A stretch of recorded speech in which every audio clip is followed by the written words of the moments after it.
ہمارے حضرت ایک شعر پڑھا کرتے تھے, ارے یہ کیا ظلم کر رہا ہے کہ مرنے والوں پہ مر رہا ہے, جو فنا ہونے والی چیز ہے اس پہ تو مر رہا ہے یار, جو دم حسینوں کا بھر رہا ہے بلند ذوق نظر نہیں ہے. آپ کی نظر کا ذوق بہت ہی گھٹیا اور بہت ہی پست ہے. ہمارے حضرت ایک بڑی خاندانی بات کیا کرتے تھے, آج وہ باتیں ہمیں سمجھ میں آ رہی ہیں. اس وقت تو ہم مدرسے میں ہی رہتے تھے نا, باہر دنیا میں نکلے نہیں تھے, تو ہم کہتے ہیں پتہ نہیں کس قسم کی باتیں کر رہے ہوتی. آج جب دنیا میں نکلے ہیں تو پتہ چلا بھائی بڑی صحیح قسم کی باتیں کر رہے ہوتے تھے. حضرت فرماتے تھے دنیا کی محبت کے 2 شعبے, اصل میں تو 3 شعبے ہیں. جب ہم کہتے ہیں نا دنیا سے محبت نہ کرو, تو اس کے بہت سارے شعبے, لیکن میجر شعبے اس کے 3 ہیں. یہ 3 چیزوں کو کہا جاتا ہے دنیا سے. نمبر 1 حب باہ.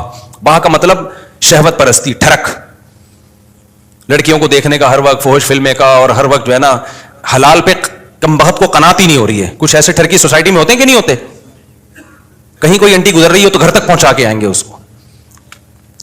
اپنی بیوی سے بات کرنے کا ٹائم نہیں ہے, ہر ایک کی بیوی کو گھور گھور کے, ان سے برداشت ہی نہیں ہوتا. اٹ از کالڈ ٹھڑک. یہ حب باہ کہلاتی ہے. کیا کہلاتی ہے؟ اس کو لفظ یاد رکھ لیں, حب باہ. باہ ہونی چاہیے, باہ کہتے ہیں مردانگی کو. یہ باہ تو ضروری چیز ہے صحت کے لیے. یہ نہ ہو تو آدمی شادی کیسے کرے گا, اولاد کیسے ہوگی, بیوی سے محبت کیسے کرے گا. لیکن باہ ایک حد سے آگے تجاوز کرتی ہے تو یہ ٹھڑک بن جاتی ہے. یعنی حب باہ کا اردو میں آسان نام لفظ کیا اس کے لیے؟ ٹھڑک. نہیں یہ بات سمجھ میں؟ تو باہ تو ہونا ضروری ہے. اگر باہ ہی ختم ہو جائے گی تو پھر تو آدمی نہیں رہے گا نا, وہ تو پجامہ ٹائپ کی چیز بن جائے گا بالکل. لیکن حب باہ کہتے ہیں ٹھڑک کو. ایک ہوتی ہے ٹھڑک حد سے بڑی ہوئی, کہیں بھی کوئی لڑکی نظر آ رہی ہے تو ٹھڑک کے علاوہ کسی اور نیت سے دیکھتا ہی نہیں ہے اس کو. ہوتے ہیں ایسے سوسائٹی میں لوگ, ان کا علاج بھی کرنا پڑتا ہے, ان کو چھڑوانا پڑتا ہے کچھ دن, عورتوں سے دور رکھنا پڑتا ہے. کسی کو لڑکوں کی ٹھڑک بھی اللہ معاف فرمائے تو بہت ہی غلیظ ٹھڑک ہے, یہ بھی پڑ جاتی ہے کسی کو. تو اتنی ہو کنٹرول میں, شہوت کنٹرول ہونی چاہیے. آپ کو حلال اور حرام کا فرق ہونا چاہیے. تو جس کے اندر یہ ٹھڑک ہے تو اس کو بھی تصوف کی اصطلاح میں کہا جاتا ہے یہ دنیا کی محبت کا مریض ہے.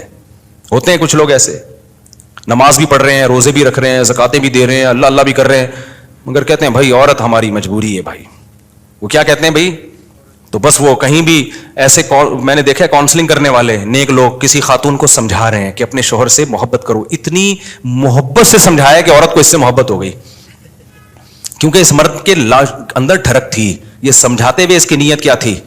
خراب. بعض لوگ ہوتے ہیں تمیز سے سمجھا رہے ہوتے ہیں, ایسے ایٹیٹیوڈ عورت کے سامنے پیش کر رہے ہوتے ہیں تو عورت اس سے متاثر ہو جائے. تو بتاتے نہیں ہیں کہ ہم برے ہیں, لیکن ایٹیٹیوڈ سے لگتا ہے کہ بھائی تم 2 نمبر آدمی ہو, تم کیا ہو. ایک آدمی کہا میں کسی داڑھی والے کے پاس اپنی بیگم کو لے کر گیا تاکہ وہ میری بیگم کو سمجھائے.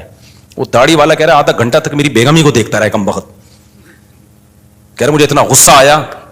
تو میں نے کہا تم پہلے تحقیق تو کر لو کہ کس کے پاس لے کے جانا ہے, کس کے پاس لے کے نہیں جانا. سمجھواؤ اس آدمی سے رہے ہو جس کے بارے میں خود خطرہ ہے کہ اتنا نہ سمجھا, ایسا نہ ہو یہ سمجھا کے اپنے ساتھ ہی لے جائے.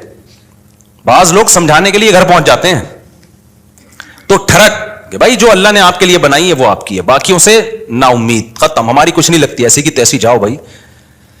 یہ ٹھڑک جس دن ختم ہو گئی تو اس کا مطلب دنیا کی محبت 1/3 آپ کے اندر ختم, 1/3 آپ انسان کے بچے بن گئے. دوسرا شعبہ حب مال, پیسے کی ٹھڑک.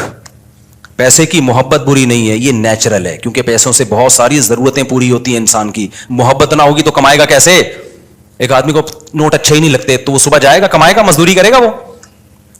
تو اسلام نے یہ نہیں کہا کہ پیسے سے محبت نہ کرو, وَإِنَّهُ لِحُبِّ الْخَيْرِ لَشَدِيدٌ, خیر کہا اللہ نے, اس سے بے شمار ضرورت پوری ہوتی ہے.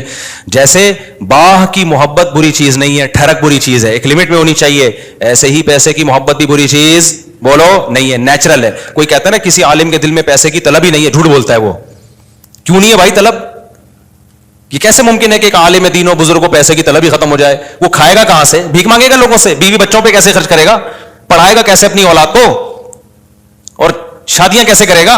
ایک نہیں ہوتی, 2-3 کہاں سے کرے گا وہ؟ تو یہ جو اس طرح کی باتیں کرتے ہیں نا, حضرت جی کے دل میں پیسہ ہونا نہ ہونا برابر ہے, حضرت کو کہیں سے 1 کروڑ روپے آ جائیں یا نہیں آئے کوئی صحت پیسہ نہیں پڑتا, اس کا مطلب یہ حضرت کے اندر کے سافٹ ویئر کیا ہیں, یہ اپڈیٹ ہی نہیں ہے. یہ ایسے ہی جیسے ہماری حضرت اتنے نیک ہیں, کوئی عورت گزر جائے, حسینائیں آ جائیں, کوئی بھی کچھ ہوتا ہی نہیں ہے. بھائی حضرت نہیں ہے, یہ کچھ اور چیز فلم ہے. یہ کیس کچھ کیا ہے, یہ کچھ الگ کیس ہے, ان کو علاج کی ضرورت ہے. وہ میں اکثر لطیفہ سناتا رہتا ہوں, وہ پرانا ہو گیا بہت, اب دوبارہ سنا دیتا ہوں. وہ ایک دیہاتی کسی مولوی صاحب کے پاس گیا کہ